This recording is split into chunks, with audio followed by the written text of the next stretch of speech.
Tristão e Isolda. Capítulo 7. O anão Frozen. O rei Marcos recebeu Tristão de volta. Como antes, Tristão dormia na câmara do rei entre os íntimos. Podia entrar e sair quando quisesse. O rei acabara com as suspeitas. Mas ninguém consegue esconder seus amores por muito tempo. O rei Marcos havia perdoado os traidores. Certo dia, o senescal Dinas de Liden encontrou em uma floresta distante o anão Frozen e o levou à presença do rei, o qual compadeceu-se dele e o perdoou pelas maldades passadas. Sua bondade, no entanto, apenas excitou o ódio dos barões. Surpreendendo Tristão e Isolda juntos, fizeram um juramento entre eles. Se o rei não expulsasse o sobrinho, eles iriam se retirar para suas respectivas fortalezas, para guerrear. Chamaram o rei ao parlamento e disseram: Senhor, amai-nos ou odiai-nos, conforme queira, mas nós queremos que expulseis Tristão. Ele ama a rainha e só o não vê quem não quer ver. Porém, nós não o suportaremos mais. O rei os ouviu, suspirou, abaixou a cabeça e permaneceu calado. Senhor, nós não o suportaremos mais porque sabemos que esta notícia, outrora espantosa, agora já não vos surpreende e no crime deles consentis. Que fareis? Determinai, aconselhai-vos. Quanto a nós, se não afastais vosso sobrinho, iremos nos retirar e levaremos conosco nossos vizinhos. Essa é a escolha que vos apresentamos. Decidi. Senhores, uma vez acreditei nas nefastas acusações que fazieis sobre Tristão, e disso me arrependi. Mas sois meus vassalos, e não quero perder o serviço de meus homens. Aconselhai-me, eu vos peço, pois me deveis conselho. Bem sabeis que fujo de todo orgulho e toda injustiça. Pois então, senhor, chamai aqui o anão Frozen. Dele desconfiais pelo caso do pomar. Entretanto, ele não viu nas estrelas que a rainha iria aquela noite até o pinheiro. Ele sabe muita coisa. Tomai seu aviso. O maldito corcunda foi chamado e Denoalen o abraçou. Vede que traição ele ensinou ao rei.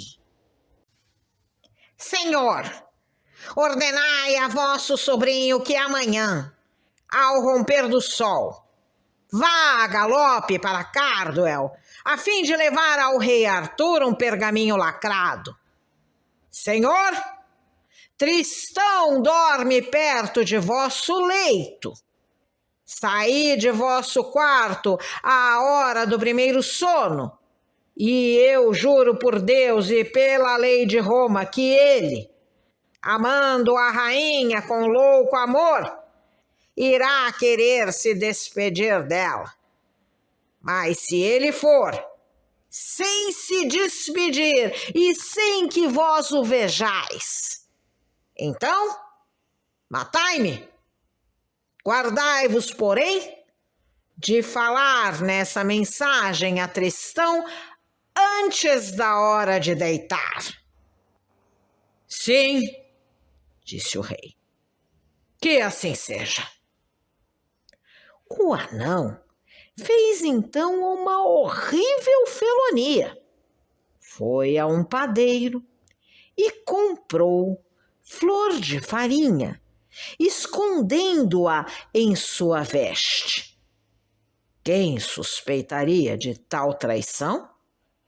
Quando veio a noite, depois que o rei fez sua ceia e seus homens adormeceram na grande sala vizinha de seus aposentos, Tristão veio, como era seu costume, ver o rei se deitar. Bom sobrinho, fazei minha vontade. Ide a Cardwell e entregai esta mensagem ao rei Arthur. Apresentai-lhe meus cumprimentos e fica apenas um dia com ele. Assim o farei, meu senhor. Parti antes que o dia amanheça. Tristão ficou muito aflito.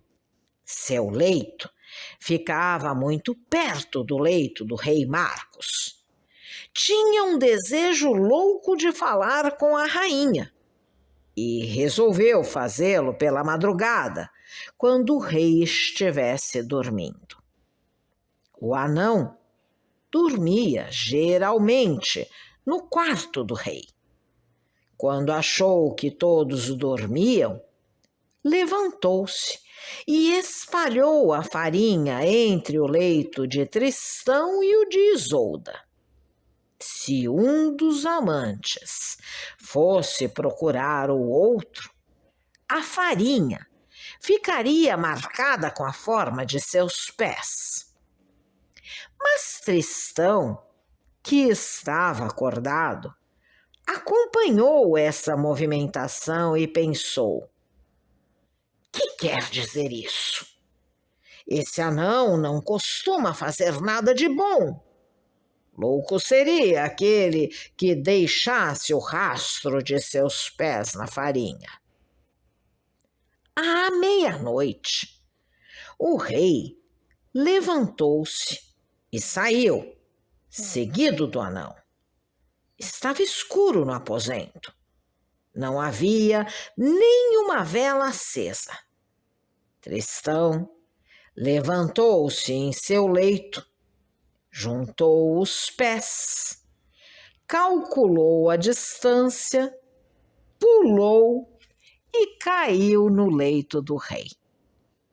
Ocorre que no dia anterior, na floresta, um javali enorme fizera uma ferida em sua perna e, com a força do pulo, a ferida se abrira de novo e começou a sangrar. Mas Tristão não notou que o sangue correu e manchou o lençol.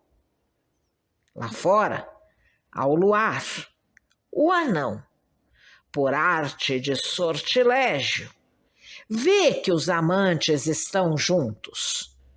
Jubiloso, diz ao rei: ide agora, se eles não estiverem juntos, enforcai-me. E foram para os aposentos do rei com os 4 barões.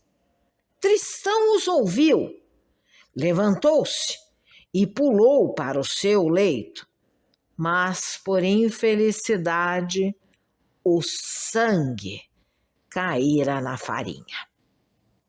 Chegaram o rei, os barões e o anão, que trazia uma vela.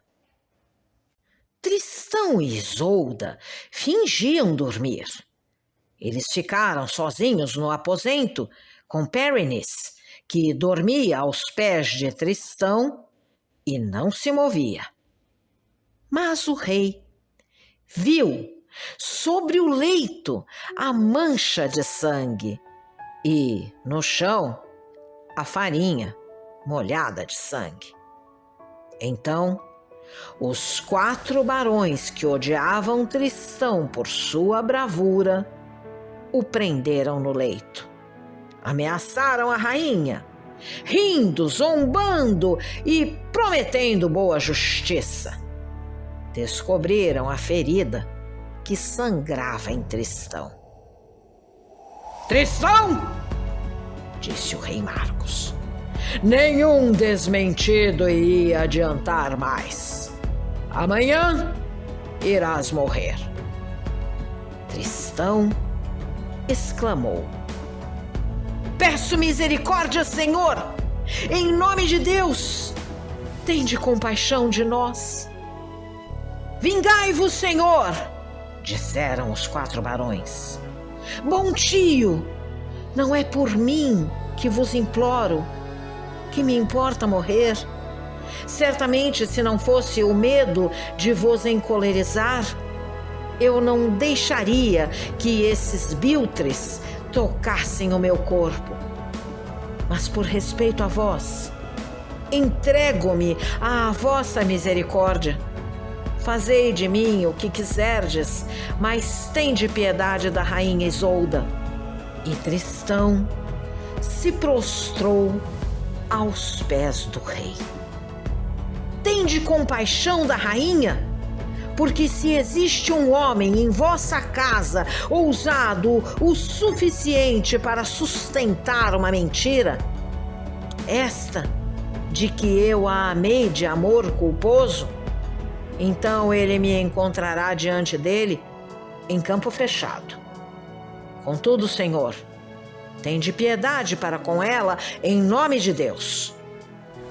Enquanto isso, os barões amarravam-no e a rainha com cordas. Se ele soubesse que não seria admitido para provar sua inocência em duelo, teriam de desmembrá-lo vivo antes que aceitasse ser amarrado servilmente.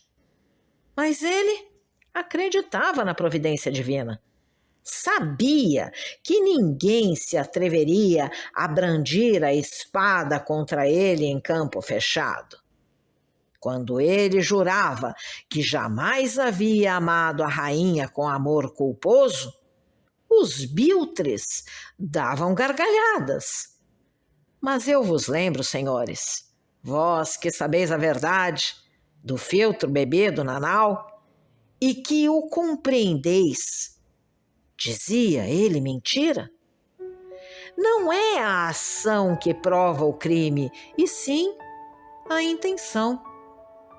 Os homens veem o feito, mas Deus vê os sentimentos. E por isso, só Ele é o verdadeiro juiz. Ele, pois, instituiu que todo homem acusado teria o direito de sustentar em duelo e ele mesmo combater ao lado do inocente. Eis porque Tristão reclamava justiça e combate e se guardou de desrespeitar o rei Marcos. Ah, se ele tivesse previsto o que sucederia, teria matado os traidores. Ah, Deus, por que não os matou? Se você gostou desse áudio, deixe seu like, compartilhe, deixe também seu comentário e se inscreva no canal, ativando o sininho para ser avisado dos próximos vídeos. Um grande abraço e até a próxima!